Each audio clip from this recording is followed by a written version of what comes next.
Bueno, ¿quién me puede decir cuáles son los signos vitales? ¿Cuántos son?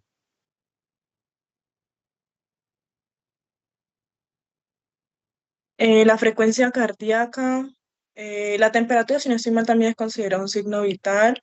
La frecuencia respiratoria. En total serían Pulso, 5, presión arterial. que es la saturación, la temperatura, la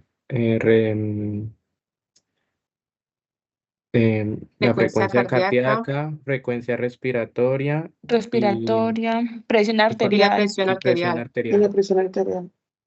Y saturación de Y oxígeno. hay algunos que consideran el dolor otro signo vital.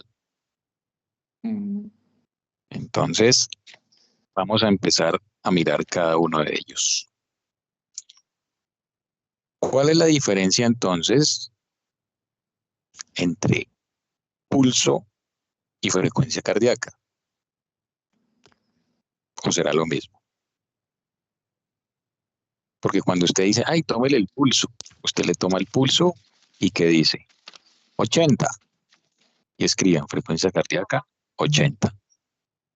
Y en teoría, digamos que eso está bien. Pero hay situaciones donde eso puede cambiar.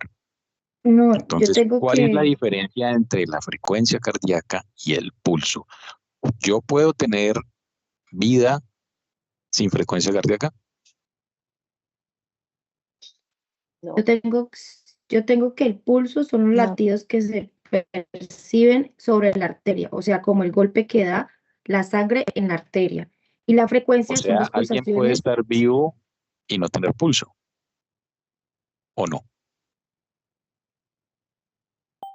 O sea, de pronto en alguna zona no se perciba tanto por alguna u Puede otra razón. Tal tener, vez que no se sí puede perciba, estar que vivo esté muy bajo. porque si digamos está en un shock de algo y como digamos en pacientes de emergencia se concentra como la sangre a nivel cerebral, pulmonar y hepático, entonces digamos que la perfusión distal a nivel de los miembros superiores o inferiores no se va a sentir, entonces no va a haber pulso, pero sí va a haber frecuencia cardíaca, o sea, sí va a haber envío de sangre. Listo. Eso está muy bien. Ahorita vamos a mirar entonces por qué. Vamos a arrancar. Dale siguiente.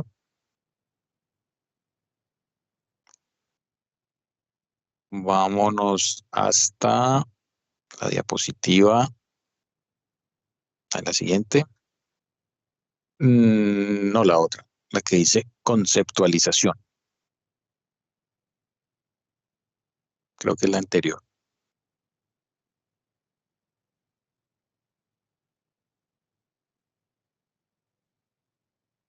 Esa.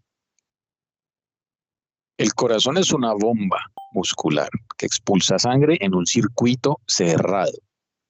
Como es un circuito cerrado, entonces cualquier situación que me afecte alguna parte de este circuito me va a afectar el pulso o la frecuencia cardíaca. El adecuado funcionamiento de este sistema, digamos que depende de un equilibrio perfecto entre lo que lo estimula y lo que lo frena. Ese es como el concepto vital. Debe haber como una coordinación aurículo-ventricular. Dale la siguiente.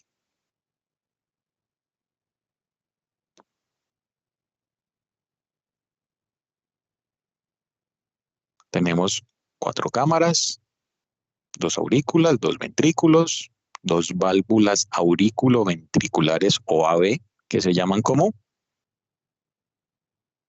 Tricúspide y mitral. mitral y tricúspide.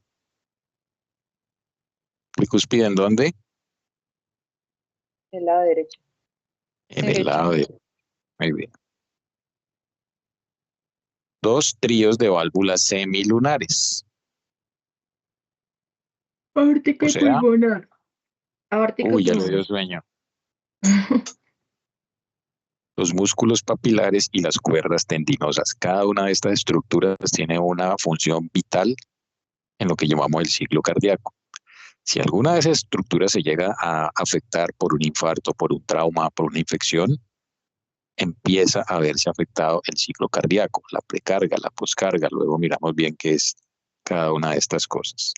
Dale la siguiente. Ahí vemos el sistema de conducción, que juega un papel importantísimo en lo que tiene que ver con la frecuencia cardíaca, con el ciclo cardíaco. Podemos ver ahí también cuál es la diferencia entre el músculo de la aurícula y el músculo del ventrículo. El músculo de la aurícula es delgado y el ventrículo es grueso, es grande. Digamos que las aurículas son unas estructuras muy pequeñas, pero que tienen una gran importancia a la hora del ciclo cardíaco. Corazón derecho, más pequeñito, con unas paredes un poco más finas, y el corazón izquierdo, mucho más potente o más grande. Y eso lo vamos a lograr detectar, por ejemplo, en el electrocardiograma. Pero pues eso es mucho más adelante. Dale siguientes. Vámonos hasta donde dice estructura macroscópica 2.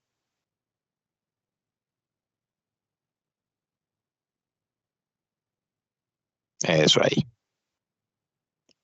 Todos conocen el sistema de conducción, ¿cierto? Se lo vieron en Sí. fisiología. ¿Dónde arranca todo? ¿Dónde inicia todo? En el nódulo Nódulo sinoatrial. No, sinusal. No, sinusal, exacto. Ese es el marcapasos natural. Solo debemos tener un marcapasos y es ese. Cuando tenemos varios marcapasos es que ocurren patologías como por ejemplo la fibrilación auricular. Entonces, se origina el impulso ahí y ¿qué pasa? ¿Cuál es la secuencia? Viaja por A las las arterias aurículas. neuronales y De también a polaridad. las de Bachmann, luego a la auriculoventricular, al nodo. Despolariza la aurícula o las aurículas. Luego llega al nodo AB y hace como una especie de freno. Luego, por las vías de Purkinje, después de que se llenó, hace la contracción ventricular. Esa es como Hace la así. secuencia. Si hay alguna alteración en algún nivel de este sistema de conducción, eso se va a ver reflejado en el electrocardiograma. Yo viendo el electrocardiograma, puedo determinar si el problema es auricular o el problema es en el nodo AB o el problema es en las de His.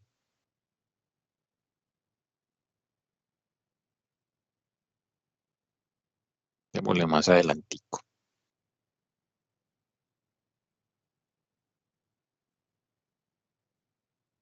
A donde está la siguiente, donde está como la circulación coronaria. Que esa es otra cosa muy importante que yo debo saber. Si yo tengo hallazgos electrocardiográficos, ustedes de pronto han visto o recuerdan o han leído que el corazón tiene diferentes caras y cada cara tiene una arteria encargada de irrigar o de alimentar esa zona. Entonces está la cara lateral, está la cara inferior, está la cara posterior, anterior. Si yo conozco bien esa anatomía, cuando leo mi electrocardiograma, yo ya sé dónde está el problema.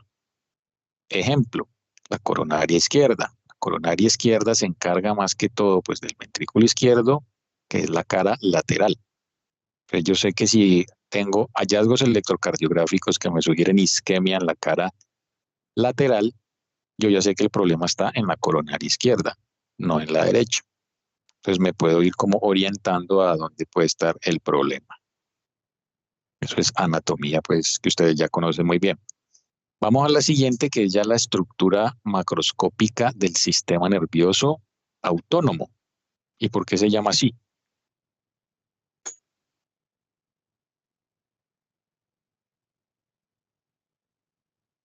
¿Por qué se llama autónomo? Porque se sale de mi control. Él hace lo que él cree que está bien, no lo que yo diga. Yo no puedo decir, oh, voy a volverme hipertenso, voy a hacer taquicardia. No, todo eso es una respuesta a un estímulo que yo hago. Entonces, el sistema nervioso simpático se encarga de qué. ¿Qué pasa cuando el sistema nervioso simpático está estimulado? ¿Cuál es el Se neurotransmisor alteran los signos. principal en el sistema nervioso simpático? Adrenalina. Exacto. Taquicardia, hipertensión, todo lo que me mantiene alerta. Y el parasimpático, ¿qué sustancia predomina? Acetilcolina. Parasimpático es todo lo contrario. Bradicardia, aumento de secreciones, hipotensión. O sea que en condiciones normales, ¿qué debe pasar? Debe haber un equilibrio perfecto entre estos dos sistemas. Cuando ese equilibrio se rompe, empiezan las patologías, empiezan las arritmias. Yo puedo tener arritmias por exceso, taquicardias, o puedo tener arritmias por defecto, bradicardias. Tengo que saber investigar qué fue lo que pasó, cuál de los dos sistemas está predominando. Bueno, dale siguiente. Siguiente. Eso pues lo van a ver después cuando estén viendo cardio. Esto es nomás para mostrarles pues la relación que hay con el ciclo cardíaco y las ondas del electrocardiograma, pero pues no vamos a profundizar ahora en esto. Vámonos a donde dice pulso. Primer signo vital.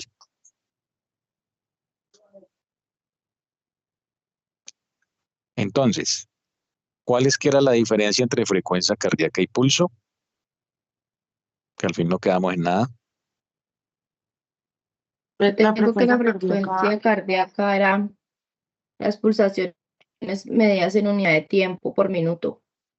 Y el pulso era como la presión ejercida de la sangre sobre la arteria. Exactamente. Entonces, un latido me tiene que dar un pulso. Y son casi que simultáneos. Entonces, generalmente cuando usted toma el pulso, pues está mirando la frecuencia cardíaca. Pero resulta que hay situaciones donde el pulso se puede ver disminuido o imperceptible y la frecuencia cardíaca está normal. ¿Cuándo? Por ejemplo, cuando hay una obstrucción, una placa ateromatosa que no deje que la columna de sangre impulse con fuerza, entonces no se siente pulso, pero la frecuencia cardíaca está normal. Entonces uno dice, bueno, ¿y entonces ahí yo qué hago? Si tengo una placa ateromatosa en el miembro superior derecho que no deja que yo tome bien el pulso porque no se le siente, ¿qué debo hacer? ¿Se toma en otro lado? Se toma en otro lado. Entonces ustedes Irme a siempre los que vayan a periféricos. evaluar los pulsos lo van a hacer de forma bilateral, siempre comparativa. Esto no hay que ir nomás con uno porque, aquí está normal, pulso 80 y resulta que en el otro brazo no tiene. Entonces, vamos a ir aprendiendo eso. Todo lo que vayan a hacer, bilateral, simétrico. El pulso entonces tiene unas características que vamos a mirar. La frecuencia, el ritmo.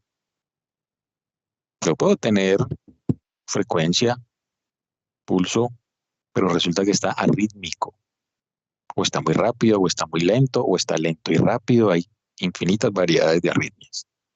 La intensidad o la amplitud hace referencia a la fuerza con la que el dedo siente como ese golpe. Cuando ustedes apretan el vaso y sienten como la arteria golpea contra el dedo, eso es la amplitud o la intensidad. Y la forma de la onda, que eso ya son conceptos un poquito más avanzados, pues, que más adelante miraremos. Entonces, esta es la técnica correcta para la toma del pulso. Idealmente con el dedo medio y el índice. Traten de no hacerlo con el dedo pulgar porque él tiene como una casi que pulsación propia y los puede llevar a equivocarse. Lo normal de 60 a 90 latidos por minuto, con una buena amplitud y una buena regularidad. Profe, una pregunta. ¿Sí? Respecto al pulso normal, en la diapositiva anterior demuestra que va de 60 a 90 latidos por minuto. en un Esto quiere adulto. decir que, sí, esto quiere decir que en 60 yo tengo un pulso regular o tengo una bradicardia. Depende, eso depende de muchas variables. Les voy a poner un ejemplo. Yo, yo practico deporte, practico maratonismo, montañismo, ¿sí? Deportes de resistencia y de larga duración, 3, 4 horas. Entonces mi cuerpo está acostumbrado a hacer como una especie de economía del esfuerzo. Todo mi sistema parasimpático, simpático, vascular, todo se fue adaptando al ejercicio de tantos años. Entonces, en mi caso, mi corazón se ha ido, digamos, adaptando, se ha agrandado un poco para que con cada latido mande la cantidad de sangre suficiente que yo necesito para vivir. Pero como ha estado tan bien entrenado, digámoslo así, él dice, bueno, yo con un latido que le mande, este mantiene para sobrevivir. Entonces lo manda cada vez más lento, porque los latidos que manda tienen buena cantidad y mi sistema vascular, digamos que está adaptado. Entonces, en mi caso, cuando yo me levanto tipo 4 o 5 de la mañana a entrenar, mi frecuencia cardíaca, la mía, puede estar en 37, 38, 39, 40. Y para mí eso es normal. Depende entonces de cada persona. Si yo estoy en reposo y me toman un pulso y me dicen, "Ay, lo tenés en 80", dice, pero está en el rango, está entre 60 y 90. Y digo, no, espérese, en mi caso no. De hecho, cuando yo me voy a enfermar, yo sé, porque estoy en reposo y tengo frecuencias de 70, de 60 y pico, y yo digo, uy, algo me va a pasar. Entonces depende mucho de esa parte, por eso ustedes tienen que averiguar muy bien. Hay pacientes que toman medicamentos, como por ejemplo broncodilatadores o algunos vasodilatadores que pueden generar una taquicardia refleja y es normal. Entonces hay que tener eso en cuenta. ¿Listo? En un paciente Listo, normalito, gracias. promedio, de 60 a 90. ¿De qué va a depender? De la hora del día. No es lo mismo que usted le tomen una frecuencia cardíaca cuando se levantó hoy en la mañana a que se la tomen más tarde a las 9 que esté bien cansado. Puede variar. Puede variar de qué tanto líquido usted haya tomado en el día. Si usted está como con poco líquido, con tendencia a la deshidratación, pues se le va a disparar la frecuencia. Tiene que ver con lo que haya comido, pero por eso es un rango. ¿Listo? Entonces, lo normal entre 60 y 90 en adultos, en niños ya es otro cuento y en adultos mayores, abuelitos, ya es otro cuento. Por eso existe una especialización que llama la geriatría. Ahora nos enfocamos aquí en adulto normal. Vamos a ver entonces los puntos. ¿Cómo se llaman esos pulsos que ven ahí? Centrales y periféricos. Radial, popliteo. Radial, inguinal y Y popliteo. femoral. Ajá. Eso, radial, popliteo y femoral. ¿Y los otros? Pedial y tibial posterior. Tibial posterior. Que son un poquito más difíciles de determinar. Digamos que el más fácil es el radial. O hasta el carotidio también lo pueden hacer muy fácil. Pero ahorita ustedes tienen que hacerlos todos y en ambos lados. Porque puede haber pacientes, como les dije, que tengan problemas vasculares, tipo enfermedad arterial oclusiva, que hagan que el paciente tenga un buen pulso en una pierna y en la otra no, como está en ese dibujito, por ejemplo. Yo veo ese dibujo y digo, bueno, este señor tiene buen pulso, pero en la pierna izquierda, de la rodilla para abajo, tiene mala calidad de pulso. Ahí debe haber una obstrucción, o hay un trombo, o hay una placa ateromatosa. Y uno investiga. Vale, la siguiente. Ya lo dijimos. Normal, de 60 a 100, producto del balance entre el sistema simpático y parasimpático. ¿Cómo estaba nuestra frecuencia el día del temblor?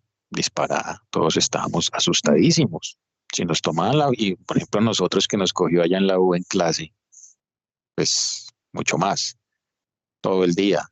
Estábamos simpáticos, era tratando de sobrevivir, de estar alerta. Entonces, en esos días tenerla casi que en 100 era algo relativamente normal.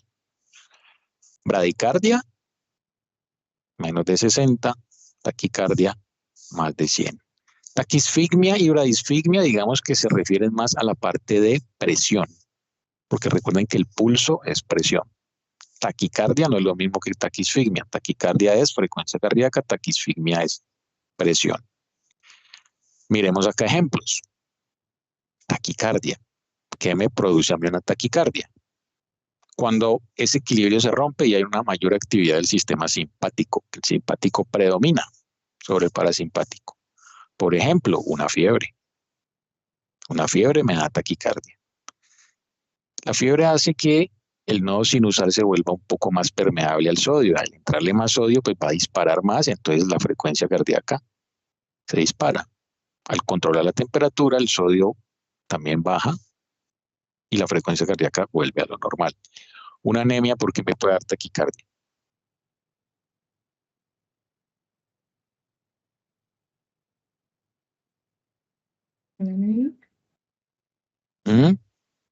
Porque me falta oxígeno. No tengo oxígeno. Exacto. No tengo quien lo lleve. No tengo hemoglobina. Entonces el corazón, ¿qué dice? Tengo que mandar más. Tengo que mandar más y más rápido. Hipertiroidismo, igual. Es una patología endocrina donde la hormona tiroidea está elevada y ella lo que hace es estimular. Un choque hipovolémico. El paciente empieza a bajar presión, a perder presión, entonces el sistema dice, bueno, necesito lo poquito que tengo, mandarlo rápido, antes de que este señor se me muera. Y la ansiedad. ¿Cómo están ustedes antes de un parcial? Taquicárdicos. Pero eso es normal. Entonces hay varias causas de taquicardia, unas reversibles, otras no tanto. Lo importante es que usted las logre detectar, que usted diga, no, es que ese señor está anémico, vamos a ponerle hierro. Bradicardia, todo lo contrario, menor a 60, más actividad parasimpática, predomina el parasimpático. Causas frecuentes, el hipotiroidismo es una de ellas. O bloqueos ya del sistema de conducción que vimos ahora, bloqueos sinusales o atrioventriculares.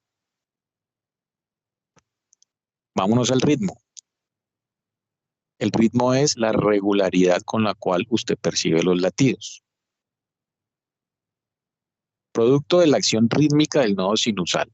Entonces, casi que usted siempre puede predecir en qué momento se va a dar el latido. Es rítmico. Cuando se pierde esa regularidad, pues se convierte en una arritmia.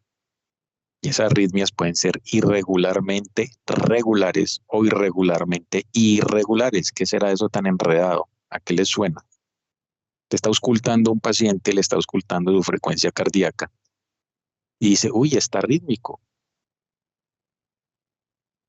¿Cómo es una irregularidad regular versus una irregularidad irregular? ¿A qué le suena? ¿La regular se refiere a la arritmia respiratoria o no? Bueno, podría ser un ejemplo. Esa podría ser un ejemplo, sí. Algo fisiológico.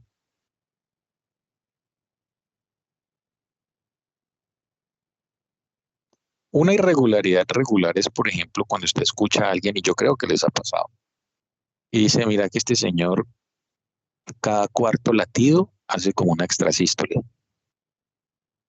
Cada cuarto latido como que tira un latido extra. Y siempre es cada cuarto latido. Entonces, es irregular, sí, pero es regular. Pero repite el Porque patrón. usted lo puede predecir exactamente. Sigue como un patrón. Una irregularidad irregular es como el caso de una fibrilación auricular. Que El no mejor hay un ejemplo patrón, sino que que tiene es uno para eso es alguien, alguna vez yo creo que ha escuchado un tiroteo o una balacera, ¿sí o no? Eso empieza a sonar y usted no, eso no sigue un ritmo, usted no sabe cuándo va a sonar el siguiente disparo. Eso es la irregularidad irregular. Son latidos que usted no puede predecir. Pueden estar rápidos, luego se ponen lentos, luego hay una pausa, típico de la fibrilación auricular. Dale la siguiente. que era lo que tú decías ahora. Hay una arritmia respiratoria y eso es normal, eso es fisiológico. Usted le dice al paciente, señor, por favor, tome aire y ven que la frecuencia cardíaca se acelera un poquito. ¿Por qué? ¿Qué creen que pasa ahí?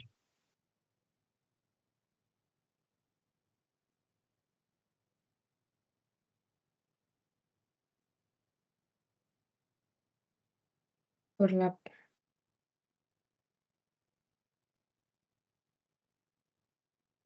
¿Ah?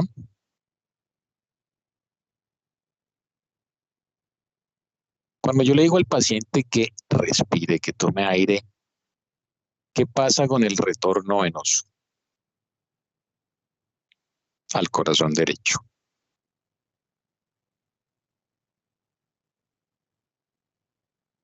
Eso es fisiología por allá de tercero, ¿ya le olvidó?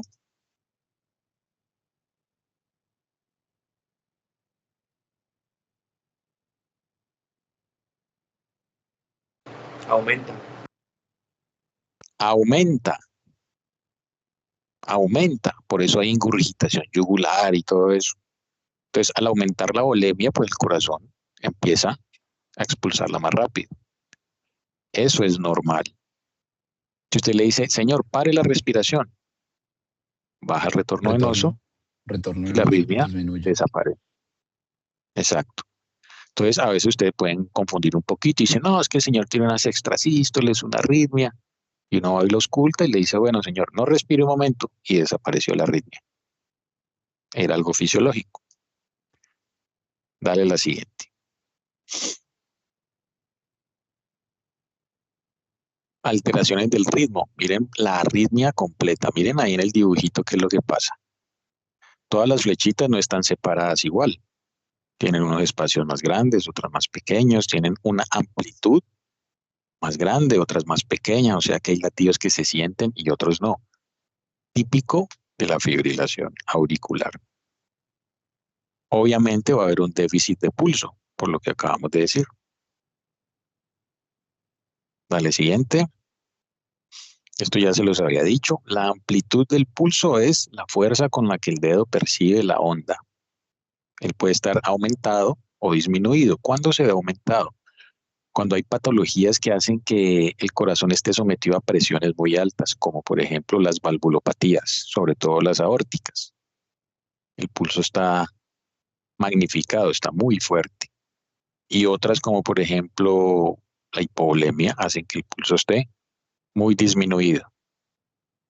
Miren ahí, en la siguiente, el pulso Zeller o pulso Magnus o pulso de Corrigan o pulso Saltón. Es típico de insuficiencia aórtica. Entonces, pilas con lo que les estoy diciendo porque son datos que a veces se los pueden preguntar.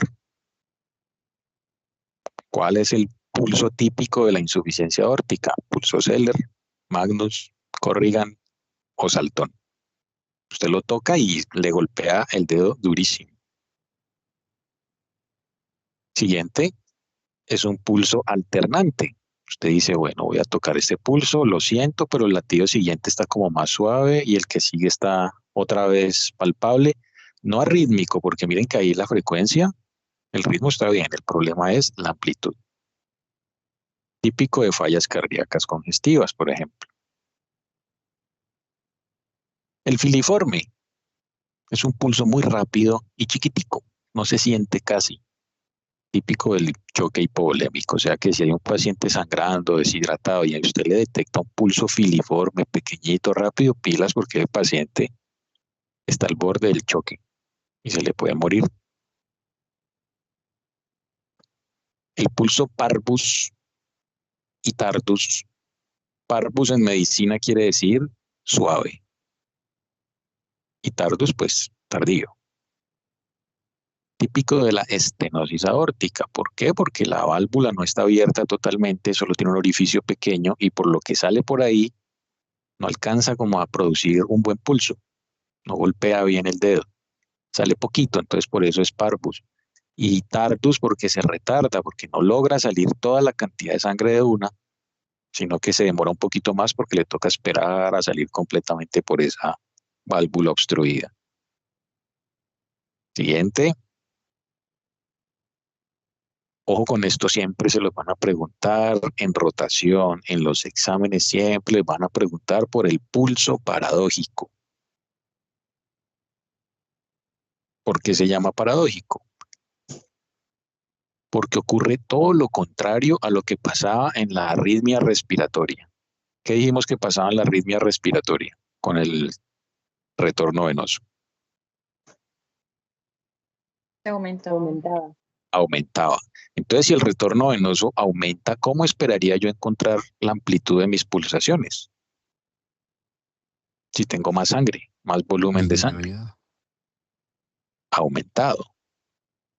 Tengo más sangre, más volumen, me está entrando más sangre, entonces él sale con más fuerza. Resulta que en este caso el paciente toma aire y el pulso cae. Lo estoy palpando normal, le digo que tome aire, que inspire y el pulso baja. Y me dice, pero ¿cómo va a bajar si antes le está llegando más? No es lógico. ¿Qué es lo que está ocurriendo? Que puede haber alguna de estas causas. Un taponamiento cardíaco. Un taponamiento cardíaco es que el corazón, recuerden que él está rodeado por el pericardio y los pulmones. Si hay un neumotórax, por ejemplo, un neumotórax, atención, que haga que esos pulmones estén llenos de aire, comprimen el corazón. Entonces, ¿qué pasa en la diástole? Él no se puede expandir, no se puede llenar. Entonces, lo que eyecta, lo que expulsa es muy poquito y no genera un buen pulso. Una pericarditis o un derrame pericárdico empieza a comprimir ese corazón, no lo deja abrir, no lo deja expandir. Entonces pasa eso. Pulso paradójico. Disminución de la amplitud del pulso con la inspiración más el signo de Kussmaul. El signo de Kussmaul, por favor, ténganlo en cuenta, vayan estudiándolo. El signo de Kussmaul es que usted le dice al paciente, señor, tome aire, y las yugulares, pum, inmediatamente se ingurgitan, se llenan. Ese es el signo de Kussmaul. ¿Por qué? Porque ese corazón está sometido a grandes presiones. Pues ténganlo ahí. Causas más frecuentes, taponamiento cardíaco, derrames pleurales masivos o EPOC severo. Pulso paradójico. Miren ahí, en la siguiente, qué es lo que pasa. Miren el corazón, el corte del corazón de arriba. ¿Cómo se ven las cavidades ventriculares? ¿Cómo las ven en cuanto a tamaño, simetría, cómo están? Ventriculares Sí, están, Grandes. se el ven normales, músculo ventricular izquierdo está más Vale. grande, la pero se cavidad ven está como muy normales, ¿cierto? Se ven como un poquito simétricas, ¿sí o no? Miren la de la ¿no? mitad. ¿Qué pasa con esas cavidades cuando empieza a alojarse sangre en el pericardio, alrededor del corazón? ¿Qué pasa con los ventrículos? Empiezan a ser comprimidos. Y miren ya al final toda esa sangre que hizo con las cavidades cardíacas. ¿Cómo las dejo? Pequeñas, disminuidas. Pequeñitas. Entonces, lo que llega ahí no alcanza a suplir lo que el cuerpo necesita. Entonces, lo que sale es poquito y no genera un buen pulso. Por eso es que ocurre el pulso paradójico. Tratamiento. Hay que sacar esa sangre y que el corazón vuelva otra vez a expandirse, una pericardiocentesis. O un tubo de tórax, si por ejemplo lo que lo ocasiona es un neumotórax. Pulso bigeminado, son pulsos que van como en parejitas. Típico en intoxicaciones por algunos medicamentos como la digital, que pues todavía se usa mucho para pacientes con falla cardíaca. ¿Alguna pregunta con pulso? Doc, ¿qué es una intoxicación digitálica? Bueno, a ver, les comento algo de historia de la medicina. En mi época existía algo que se llamaba el digital o la digital. El digital o el medicamento se llamaba digoxina o betametildigoxina. Es lo que uno conoce como un glucósido cardíaco. O sea, eran medicamentos que lo que hacían era hacer que se acumulara calcio en la célula miocárdica para que generara una contracción con mucho más fuerza. Entonces los pacientes que tenían fallas cardíacas, que tenían corazones débiles, tomaban digital para que no les diera disnea, para que no empezaran a acumular líquidos, para mejorar la fracción de eyección y todo eso. Entonces era como una especie de potenciador, digámoslo así, para el corazón. Entonces mientras el paciente lo tomaba, se sentía súper, ya no sentía nada. Pero el rango terapéutico estaba muy cerca del rango de toxicidad. Y la toxicidad se manifestaba porque el paciente empezaba a decir que veía todo amarillo, o a nivel electrocardiográfico hacía unos signos que se llamaban la cubeta digitálica, o hacía este tipo de pulsos o de arritmias, pulso bigeminado. Entonces la intoxicación digitálica en mi época era muy frecuente porque se tomaba mucho digital. Hoy en día ya no se usa. De pronto lo pueden conseguir aún en las farmacias, eso se llama Lanitop, es el nombre comercial. Pues el digital es eso. Ya hay medicamentos que son igual de efectivos, pero con menos toxicidad. Gracias. ¿Alguna otra pregunta con Pero, pulso? pero en este momento, ¿otro medicamento puede producirla? No, ¿O solamente ese solo tipo de ese, pero medicamentos? todavía hay pacientes que lo toman. Ok. Entonces por eso uno los deja ahí como para que lo tengan en cuenta, porque, o sea, todavía se consigue, todavía se usa. Uno lo usa como una cuarta opción. Por ejemplo, en casos de fibrilación auricular asociados a falla cardíaca, uno los usa. Entonces, puede todavía presentarse. Sigamos entonces con Gracias. otros signos vitales. Temperatura.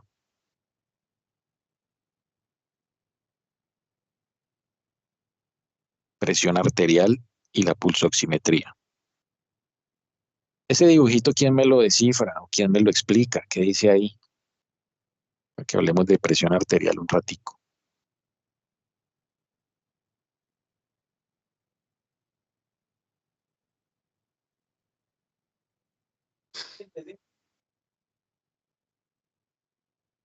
¿Qué dice ahí?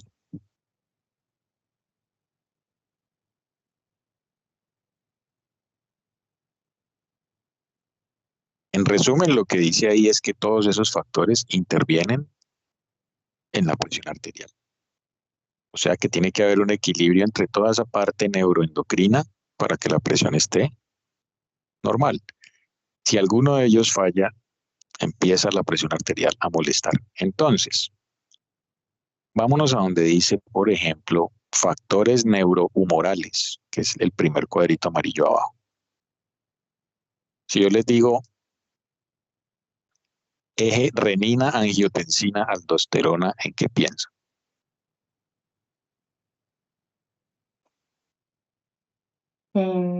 Aumenta la presión arterial ¿Por qué? porque hay retención. De Hay calcio. retención de líquido. ¿Por qué? Y expulsión de potasio. ¿Por qué? ¿Qué hace la aldosterona? Aumenta la transfusión de sodio. Retiene Aumenta la sodio, presión arterial. retiene agua, Por lo por eso tanto, produce también edema, agua. y bota potasio, por eso produce arritmias. ¿Dónde se produce la aldosterona? Está súper raro. Suprarrenal, corteza, ¿o en dónde? La corteza. Bueno, y en la suprarrenal también se producen otros mineralocorticoides y esos glucocorticoides, pero bueno, eso es otro tema. La renina, la angiotensina también tienen mucho que ver con la tensión que hay a nivel de la fibra vascular. Entonces, miren qué pasa ahí. Si yo tengo una alteración con la aldosterona, me va a retener sodio y agua. ¿Qué va a aumentar? La volemia. Y la volemia me va a aumentar la precarga. ¿Recuerdan qué es la precarga?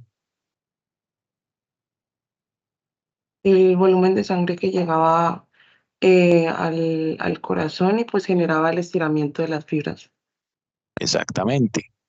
Lo que vamos a llamar como el volumen telediastólico o al final de la diástole.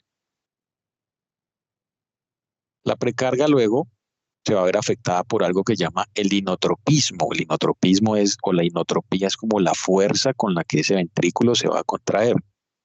Si yo tengo una buena inotropía, un buen inotropismo, así me llegue mucho líquido, mucha sangre, mucha precarga, ¿qué pasa con el ventrículo? Eyecta lo que tiene que eyectar y no se va a empezar a congestionar, a acumular. Que eso es lo que conocemos como el gasto cardíaco, que es el otro concepto. ¿Recuerdan cuál es la fórmula del gasto cardíaco? Frecuencia cardíaca por volumen sistólico. Frecuencia cardíaca por volumen latido. Determinado por, obviamente, la frecuencia cardíaca. La resistencia vascular periférica, la presión arterial media, la anatomía vascular, todo eso, miren que tiene que ver en por qué mi paciente puede estar hipertenso. Y yo tengo que ser capaz de descubrir por qué es hipertenso.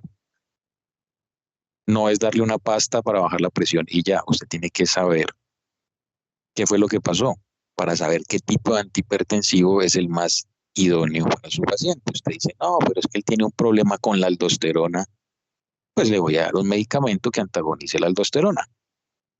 ¿Sí o no? Por ejemplo, una espironolactona.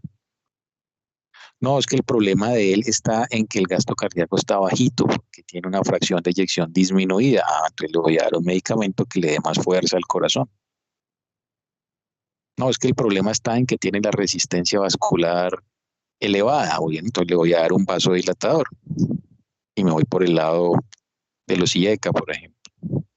Pues eso es lo importante, que ustedes tengan claro mucho la fisiología para poder hacer una buena medicina. Dale la siguiente. Formas de tomar la presión. Tenemos los métodos directos o los indirectos. Los directos, pues como su nombre lo dice, van directamente en la arteria. Eso ya se usa para ámbitos de cuidados intensivos. Nosotros utilizamos los métodos indirectos.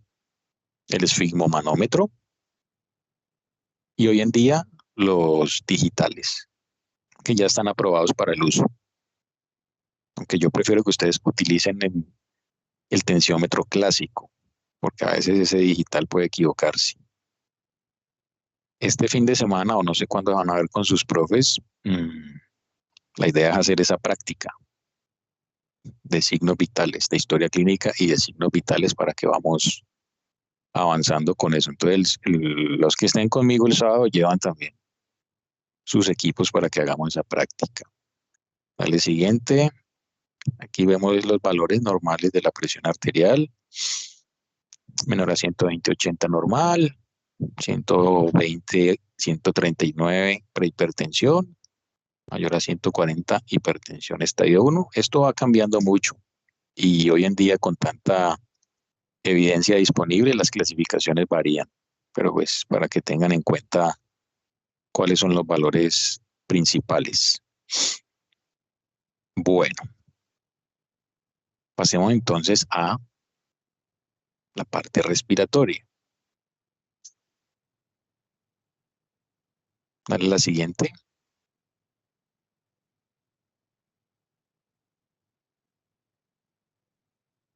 ¿Por qué es importante ese dibujo? ¿Qué dice ahí? ¿Qué ven ahí? Es el núcleo respiratorio a nivel del bulbo. Entonces, el centro regulador de la respiración se encuentra ahí, en esa zona. Ahí están los quimiorreceptores, que van a sensar qué tanto oxígeno hay en la sangre. Y dependiendo de eso, va a generar una respuesta, que mi paciente respire más profundo, más rápido, más despacio. Por eso cualquier alteración a ese nivel me va a alterar el patrón respiratorio. Y cuando hablo de cualquier alteración, puede ser un trauma, puede ser una alteración de tipo metabólico, puede ser una alteración mecánica, por ejemplo, una compresión por un tumor. Puede ser una isquemia o una hemorragia. Cualquiera de estas situaciones que me afecte esta parte del sistema nervioso central directamente me va a afectar el patrón respiratorio. Por eso ustedes van a ver que hay gente que tiene patrones comatosos para respirar. Entonces, súper importante que recuerden esa parte. En la respiración, entonces, vamos a ver también lo mismo que vimos con el pulso, la frecuencia, el ritmo y la amplitud. La amplitud en este caso es qué tan profunda es la respiración que toma mi paciente. Miren ahí, lo normal, una frecuencia entre 12 y 20, les repito, hablando de adultos. En niños es otro cuento, en ancianos es otro cuento. Lo normal, entre 12 y 20. Debe ser tranquila, debe ser rítmica, no tan rítmica como es el pulso, por ejemplo, pero pues sí sigue a veces un patrón similar. Bradipnea se le llama cuando tenemos menos de 12 respiraciones por minuto. Taquipnea por encima de 20. Y cuando hablamos ya de la amplitud o la profundidad, hiperpnea o hipopnea. Miren ahí, por ejemplo. Es una respiración con un patrón típico que llamamos Cheyne-Stokes. Respiración supramesencefálica, según lo que hablamos ahorita. Es típica de patologías como la falla cardíaca congestiva. Si yo les dijera, descríbame cómo se imagina que está respirando ese paciente, ¿qué me dirían?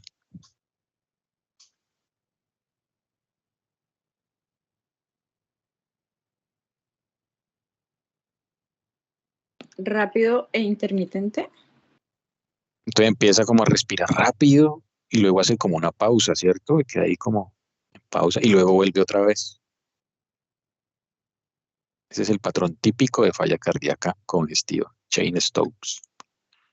Miren esta otra, de las clásicas, Kussmaul. Ojo, no me vayan a confundir la respiración de Kussmaul con el signo de Kussmaul. ¿Cuál es que era el signo de Kussmaul? Que se hinchan las venas cuando hay inspiración. Hay ingurgitación yugular con la inspiración Yugular. profunda, típico de taponamiento cardíaco. Esta es la respiración de Kussmaul, es diferente. Típico de cetoacidosis diabética.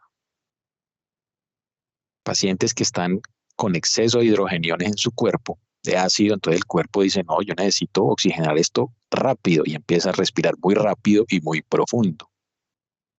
Empieza rápido y profundo para tratar de barrer todo ese acúmulo de hidrogeniones. Se corrige la cetoacidosis y la respiración automáticamente vuelve a la normalidad. En cuanto a la temperatura, recuerden que se sigue un ciclo circadiano. Es mayor en la tarde, menor en la mañana y varía dependiendo del sitio. Si es a nivel oral, digamos que es un poquito mayor que la de la axila, más o menos 0.3 grados centígrados. Y a nivel rectal es un poco mayor, 0.5. Eso hay que tenerlo en cuenta, aunque hoy en día la temperatura rectal no es que se utilice mucho. Ya en casi todos los sitios abandonaron los termómetros de mercurio, ya se utilizan pues digitales o los que son por fibra, se me olvidó el nombre, con rayos infrarrojos en la membrana timpánica. Miren ahí más o menos las variaciones que hay. Uno puede medir la temperatura oral, rectal, axilar, ótica, o sea, en el oído. Como les digo, la rectal ya casi que va en extinción, eso ya no se debe utilizar. Queda la oral, la axilar y en el oído. La más confiable, la del oído, la de la membrana timpánica, pero pues es un poco complejo conseguir los aparaticos para hacerlo. Algunas manifestaciones que puede haber, una febrícula, temperatura entre 37.5, 38.3, fiebre, más de 38.3, 38.5. Hipotermia, menos de 35. Hipertermia, mayor a 41. Diferencias mayores de 1 grado entre la temperatura rectal y la axilar suponen un proceso inflamatorio pélvico. Ténganlo en cuenta también. Usted tomó la temperatura a nivel rectal y a nivel axilar y le dio una diferencia mayor de 1 grado, algo está pasando a nivel pélvico. Se incrementan 10 a 15 latidos por cada grado. Ténganlo también en cuenta. Por eso ahorita hablábamos de la fiebre y la taquicardia. Y los adultos mayores pueden permanecer hipotérmicos. ¿Por qué? ¿Por qué creen que un abuelito mantiene con frío? ¿Qué creen que está pasando? Disminución en el ritmo en la respiración. Pérdida de tejido subcutáneo, entonces prefiere más el frío, creo. Hipotérmicos. Porque un abuelito mantiene con frío. ¿Se no han visto que los abuelitos dicen, uy, qué frío está haciendo? Y uno, uy, abuelo, pero está haciendo calor. No, pero yo tengo frío, mijo, tráigame el saco. ¿Quién regula la temperatura corporal? Esos personas andan por el muy borraquillo. El hipotálamo. El hipotálamo. Recuerden que el paracetamol o el acetaminofén actúa en el hipotálamo. Y el hipotálamo es como el termostato de una nevera. Y él también envejece. Por eso los abuelitos cuando dicen que tienen frío, no se están inventando nada. Realmente tienen frío. Entonces créanle al abuelito cuando dice que tiene frío. Tienen mayor predisposición a la hipotermia. Bueno, chicos, yo creo que ahí ya terminamos, ¿cierto? Sí, profe. Tienen que profundizar pues un poco más en la parte de signos vitales, sobre todo la parte teórica. Ya luego nosotros con cada grupo nos sentamos y empezamos a enseñarles cómo debe ser. Lo ideal es que todos, por favor, chicos, metan la mano, no les dé miedo, no se asusten. Aquí todos estamos para aprender, todos. Entonces, nadie sabe más que nadie. Obviamente ustedes tienen que estudiar para estar preparados, pero no les dé miedo meter la mano. Cada vez es más difícil tener pacientes. Hay muchos estudiantes, hay pocos pacientes. Ahora con esto que ocurrió, pues nos vamos a ver un poquito más apretados, creo yo. Entonces, metan la mano, practiquen. El que no mete la mano, mete la pata y luego se arrepiente. Entonces, ojo con eso. ¿Alguna pregunta?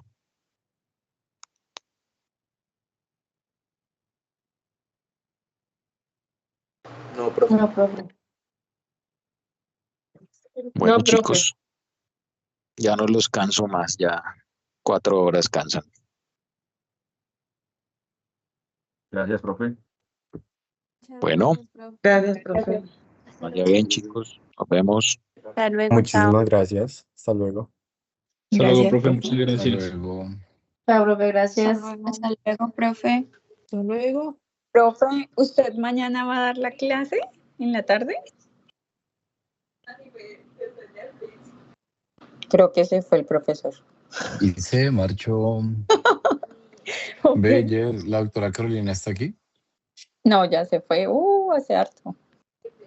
Ah. No. Chao.